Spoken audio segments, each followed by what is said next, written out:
Hi everyone. అది కద్దూక ఖీర్ అండి, చాలా టేస్టీగా ఉంటుంది. చూడండి, ఫుడ్ కలర్ వేసి గార్నిష్ చేశాను. చాలా చాలా సూపర్గా ఉంటుందండి. నేను చేసి చూపిస్తానండి. ఇంట్లో చేసుకున్నాను నేను, అది వీడియో పెట్టానండి. అదండి, మనకి చాలా టేస్టీగా ఉంటుందండి. కద్దూక ఖీర్ అంటారు. మనకి ఫేమస్, హైదరాబాద్లో బాగా మంచి ఫేమస్ ఖీర్ అండి ఇది. మ్యారేజ్లకి, ఫంక్షన్లకి ఎక్కువ చేస్తూ ఉంటారు. హాయ్ అండి, నమస్తే అండి అందరికీ. కద్దూక ఖీర్ చేస్తున్నానండి, పాయసం. ఆనపకాయ పాయసం అంటారు దాన్ని మన సైడు. అది ఒక ఆనపకాయ తీసుకున్నానండి, ఒక హాఫ్ లీటర్ ప్యాకెట్ అండి. పంచదార పావు కిలో ఉంటుందండి. అది పచ్చికోవ అండి, పంచదార. దానికి కావాల్సిన ఐటమ్స్ అన్నీ అక్కడే పెట్టానండి. నెయ్యి కూడా వేసుకోవచ్చు, నెయ్యి వేసి వేపాలండి. మన డ్రై ఫుడ్ అన్నీ కూడా నెయ్యితో వేపాలండి. అది సగ్గుబియ్యం అండి, నానబెట్టాను. హాఫ్ అన్ అవర్ ముందే నానబెట్టుకున్నాను నేను. అది మనకి పచ్చికోవండి, అది డ్రై ఫ్రూట్ సంబంధించిందండి. అది బాదం పప్పు, జీడిపప్పు అవేనండి మనకి డ్రై ఫ్రూట్ అండి అవన్నీ. ఆ బాదం పప్పు నేను హాఫ్ అన్ అవర్ అది కూడా ముందుగా నానబెట్టాను. ఒలుసుకుని పై తొక్క వచ్చేస్తుందండి ఒలుస్తుంటే. మనం అది గ్రైండ్ చేసి వేసుకుంటే బాగుంటుందండి. ముందుగా పాల ప్యాకెట్, హాఫ్ లీటర్ పాల ప్యాకెట్ అండి అది. ముందుగా పొయ్యి మీద మన స్టవ్ వెలిగించి సిమ్లో పెట్టుకుని ఇవన్నీ ప్రిపేర్ చేసుకోవచ్చండి. అవి మరుగుతుంటే పాలు చిక్కగా ఉండాలండి. ఇవి వాటర్ దిక్కుపోయకుండా మన ఆనపకాయలో వచ్చిన వాటర్ వేసుకుంటే సరిపోతుందండి. కొద్దిగా మనం చిక్కగా బాగా దగ్గరగా ఇవ్వాలి పాలు. పాలతోనేనండి ఈ కద్దూక ఖీర్ అంతా కూడా పాలు టేస్టేనండి, పాలతోనే టేస్టింగ్. అది నేను ముందుగా పొయ్యి మీద పెట్టేసి, స్టవ్ వెలిగించి పెట్టేసి మిగతా ప్రిపేర్ చేస్తానండి. ఈలోగా సిమ్లో మరుగుతూ ఉంటాయి, పాలు దగ్గరగా అవుతాయండి మనకి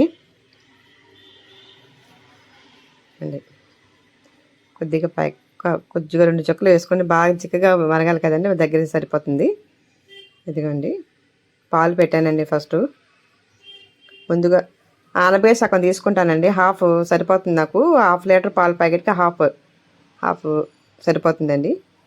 అదిగోండి, మనం అలా కోసుకుని పైన అంతా తొక్క తీసేయండి. లోపల బూర కూడా ఉండకూడదండి, గింజలు కూడా రాకూడదు. బూర అంతా తీసేయాలి లోపల.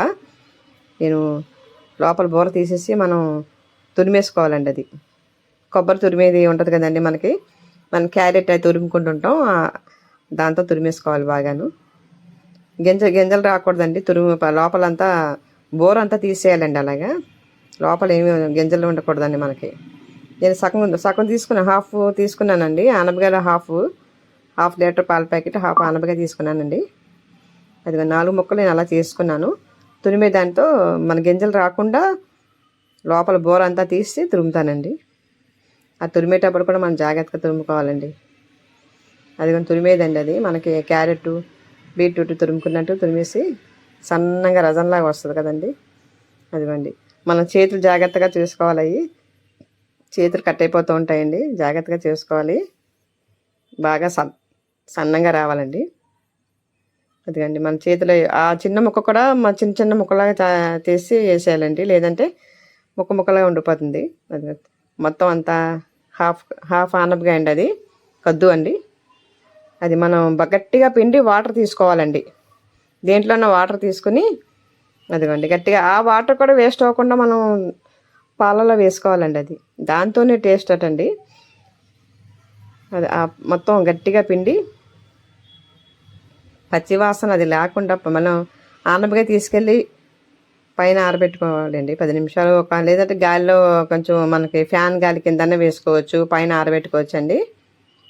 మొత్తం పిండేయాలి గట్టిగానండి, మనకు ఒక చుక్క వాటర్ లేకుండా. వేపేటప్పుడు ఎంతసేపు వేపినా ఏగుతూనే ఉంటుందండి. మనం ఎంత నెయ్యి పోసి వేపినా అది ఏగుతూనే ఉంటుంది, అలాగా పచ్చిగానే ఉంటుంది. అందుకే ఒక్క 10 నిమిషాలు మనకు పాలు సిమ్లో మరిగే లోపు, పాలు చిక్కబడేలోపు మనం ఇలా చేసుకోవచ్చండి. మొత్తం అంతా చూడండి, వాటర్ ఎంత ఉందో దాంట్లోనూ. ఇంకా దీంట్లో కూడా ఇంకా వాటర్ ఉంటుందండి మనకి, బయట లోపల నుంచి లాగుతుంటే వస్తుంటుంది.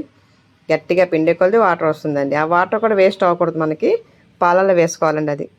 అది పైన కొంచెం మన మేడ పైన కానీ ఎక్కడైనా ఆరబెట్టుకుంటే 5 నిమిషాలు అయిపోద్దండి. అది నేనైతే మేడ మీద 10 నిమిషాలు ఒక 5 నిమిషాలు ఎండ బాగుందండి పైన వేసేద్దామని చెప్పేసి పైకి తీసుకెళ్ళి వేస్తానండి. పైకి వెళ్దామనండి, నేను కూడా పైన వేసేస్తాను. ఒక 10 నిమిషాలు పాలు మరిగేలోపు పైన వేసి వస్తానండి.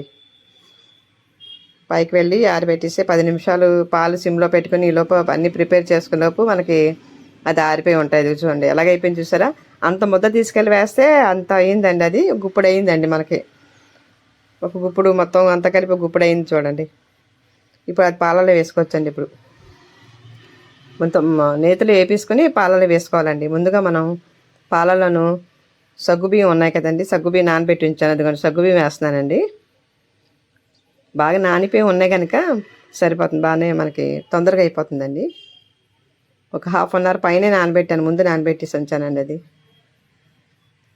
జీడిపప్పు బాదం పప్పు అండి, తక్కువ వచ్చేస్తుంది చూసారా. అది ఒక గంట ముందు నానబెట్టాను, ఒక 1 అవర్ ముందు. తొక్క వచ్చేస్తుందండి, అలా మనకి పైన అంతా తొక్క వచ్చేస్తుందండి. అది మనం నెయ్యి వేసి జీడిపప్పు బాదం పప్పు అన్నీ వేయించుకున్న తర్వాత మనం అదే నేతిలో ఆనపగా వేపుకోవాలండి. మొత్తం అన్నీ అలా తీసేసి మనం డ్రై ఫ్రూట్లు మొత్తం అంతా అలా తొక్కలా వస్తూ ఉంటుందండి మనకి, లేదంటే తొక్క తగులుతూ ఉంటుంది కదండి, చిరాగ్గా ఉంటుందని మొత్తం అన్నీ ముద్ద తీసేయాలండి. అది ఒక 2 స్పూన్లు నెయ్యి వేసుకునండి.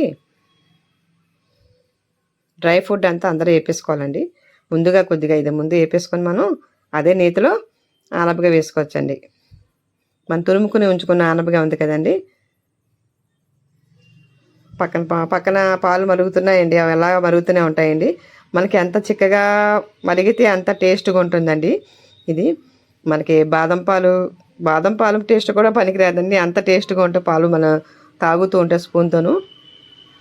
కద్దుక ఖీర్ చాలా టేస్ట్గా ఉంటుందండి. నేను అప్పుడప్పుడు చేస్తూ ఉంటాను ఇంట్లో. చాలా డ్రై ఫ్రూట్స్ అన్నీ ఎక్కువ వేసుకొని మనం అది మిక్సీ కొట్టి వేస్తానండి. హాఫ్ ఏమో అందరూ వేస్తానండి. మొత్తం బాదం పప్పు జీడిపప్పునండి అది. ఇదిగోండి అదే నేతిలో మళ్ళీ అది వేసేస్తానండి. చూసారా గుప్పుడు అయినాయండి, మొత్తం అంతా కలిపి గుప్పుడు అయినాయండి. అది అవన్నీ బాగా ఆ నేతిలో వేసేసి అది కూడా వేపేస్తానండి. వేపేసిన తర్వాత వేసుకోవచ్చండి, ఇంకా పాలలో వేసుకోవచ్చండి. బాగా ఎర్రగా ఎగాలండి అది.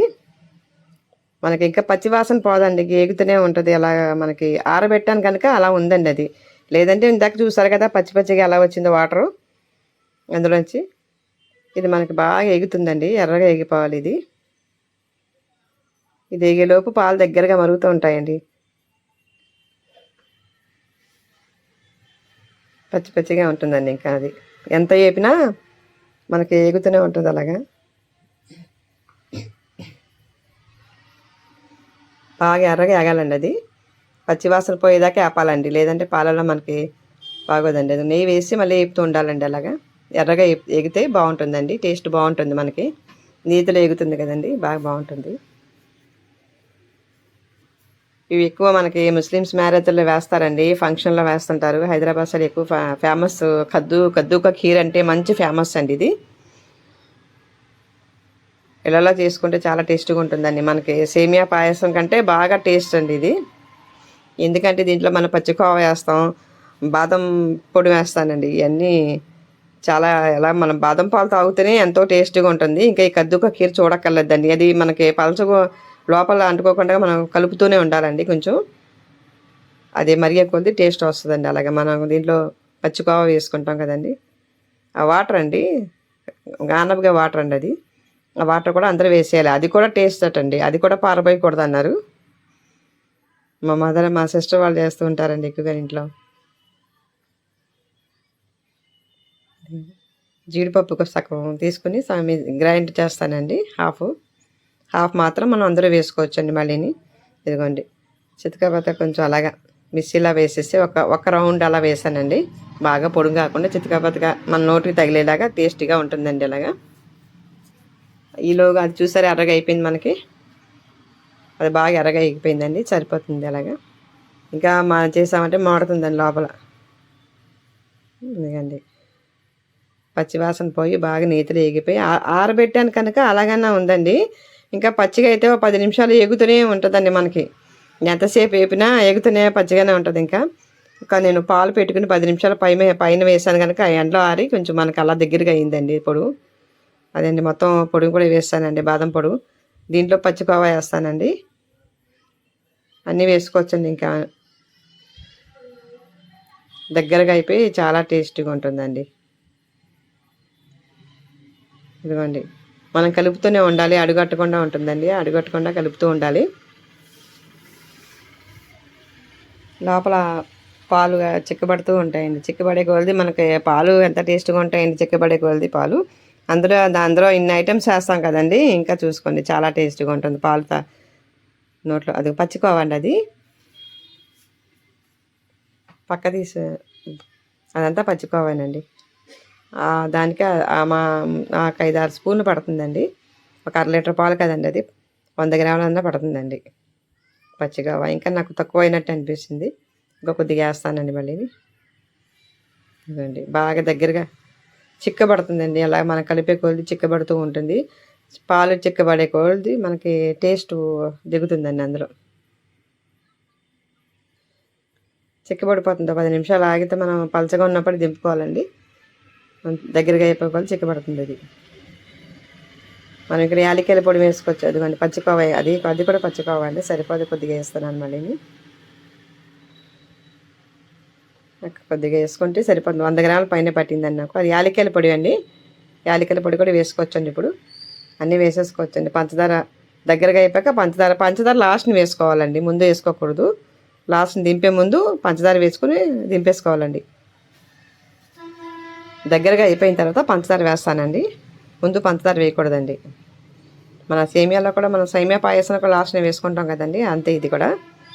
ఎంత పాలు మరిగొన్నా మనకి దగ్గర చిక్కబడే కొలది పంచదార లాస్ట్ని వేసుకోవాలండి. ఇదిగోండి అన్నీ వేసిన తర్వాత లాస్ట్ పంచదార అండి, షుగరు 1/4 కిలో పంచదార పైన పట్టిందండి నాకు. స్వీట్గా బాగుంటుందండి. ఇదిగోండి దగ్గర మరిగే కొలది సగ్గు బియ్యం అవి బాగా ఉడికి చిక్కబడుతుందండి, చాలా టేస్ట్గా ఉంటుందండి. ఇది మనకి కద్దూకా ఖీర్, ఆనపకాయ పాయసం. మనకి నోట్లో పెట్టుకుంటే స్మూత్గా దిగుతుందండి అది, అలా దగ్గరగా అయిపోతుందండి. మన ఇష్టం అండి. దీంట్లో డ్రై ఫ్రూట్ వేసుకోవచ్చు, గ్రీన్ కలర్ వేసుకోవచ్చు డ్రై ఫ్రూట్ అది. ఇంకా దీంట్లో మన కలర్ కూడా వేసుకోవచ్చండి, ఫుడ్ కలర్ వేసుకోవచ్చండి. గ్రీన్ కలర్ ఫుడ్ కలర్ అయితే బాగుంటుంది. ఇంట్లో నేను కొద్దిగా వేసానండి, తర్వాత హాఫ్ తీసి హాఫ్ పక్కన పెట్టి వేసాను. ఎందుకంటే మన పిల్లలు తినకపోతే మళ్ళీ ఇబ్బంది పడాలని. అందరూ తినేవాళ్ళు వేసుకోండి ఫుడ్ కలరు, లేని వాళ్ళు వైట్గానే ఉంచుకోండి. ఎందుకండి మన ఇష్టం అండి, అంతనే గార్నిష్ చేసుకోవచ్చు. దాని మీద మనకి జీడిపప్పు, బాదం పప్పు అన్నీ గార్నిష్ చేసుకోవచ్చు అండి. చాలా టేస్టీగా ఉంటుంది. కద్దూకా ఖీర్, ఆనపకాయ పాయసం చాలా టేస్టీగా ఉంటుందండి. థ్యాంక్స్ అండి అందరికీ. చూడండి ఇంకా గార్నిష్ చేస్తూనే ఉన్నాం, బాగుంటుందండి. ఇంకా మన ఇష్టం అండి, ఇంకెంతనే చేసుకోవచ్చండి. ఇంకా చాలామంది సబ్స్క్రైబ్ చేసుకుంటున్నారు, చాలా థ్యాంక్స్ అండి అందరికీ. మా సబ్స్క్రిప్షన్స్ అందరికీ చాలా చాలా థ్యాంక్స్ అండి. బాయ్ అండి.